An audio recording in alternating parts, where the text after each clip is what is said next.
भगवान ने धीरे से कंकड़ियां बीनी, कंटक निकाले। अरे देखो भक्त की स्थिति, ठाकुर के हाथों में भगवान के चरण हैं। अकाम, आप्तकाम, वो पूर्ण काम, वो निष्काम, वो एक ऐसा भक्त जिसका धर्म अंबर से भी ऊंचा, जिसके पास वैराग्य, उसके सामने मथुरा बौनी हो गई, उसके वैराग्य के सामने सारी पुरियां और ये द्वारिका बौनी कर दी उसने अपने वैराग्य के सामने, इतनी सी कर दी। ये सारी महानताएं इतनी सी रह गई बस वैराग्य के सामने। वीतराग विषम व चित्तम, महर्षि पतंजलि कहते हैं कि वीतराग महापुरुषों का ध्यान करने से क्या हो जाता है। ये वीतराग महापुरुष, परमात्मा भी लालायित रहता है भक्त के चरण पखारने के लिए। और रुक्मणी, सत्यभामा, जामवंती आदि समझ गई कि जो कुछ है सब सौंप दो स्वामी को प्रसन्न करने के लिए। इसको रिझाने का एक अचूक उपाय है कि अब जो हमारे पास है इसे दे दो, जो कुछ हमारे पास है। तो जो कुछ रुक्मणी के, लक्ष्मी के पास है, वो यों ही उस तक पहुंच रहा है बिना कहे। वो अंकित, संचित और टंकित जो था उसका प्रारब्ध सब मिट गया, उसका जो भोग भाग्य था सब गया, प्रारब्ध कहां विलीन हो गया, ये दारिद्र गया। और अब ये जो इनके पास था, महादेवियों के पास, रानियों के पास, वो स्वतः सुदामा उसका अधिकारी बन गया।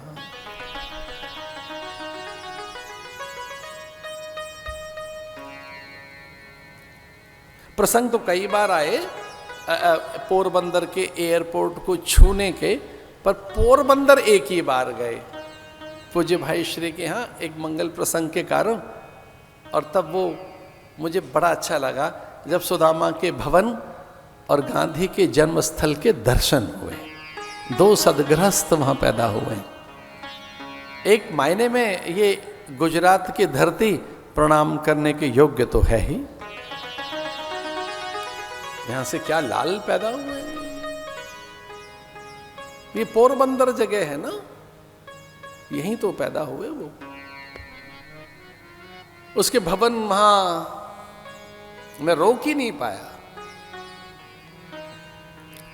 ऐसा कभी कभी मैं बहुत बार अपनी भावनाओं पर नियंत्रण तो रखता हूं, पर उस दिन नहीं कर सका था मैं। उस दिन कुछ लोग तो थे मेरे पास, मेरे से रहा नहीं गया। और वो सुदामा के भवन की देहरे की धूल मैंने माथे से लगाए थे, ये कहकर कि तेरा वैभव नहीं, तेरा वैराग्य चाहिए।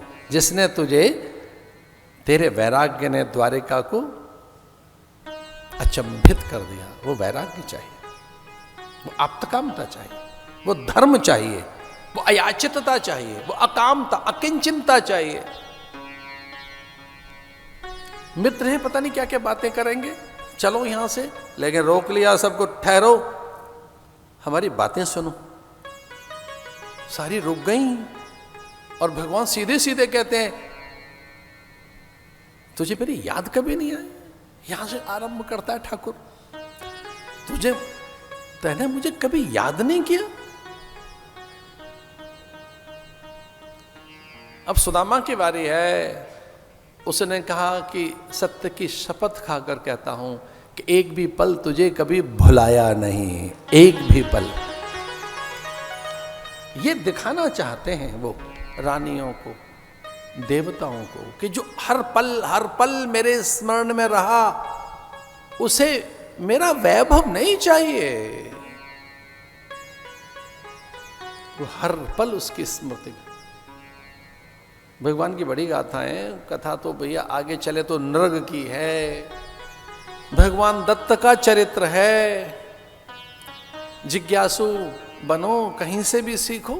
भगवान दत्तात्रेय की कथा है कि किस प्रकार से भगवान दत्तात्रेय ऐसे सीख रहे हैं। वो गुरु आदर्श प्रस्तुत करते हैं, जिज्ञासु बनकर, मुमुक्षु बनकर, सत्य पिपासु बनकर, साधक बनकर।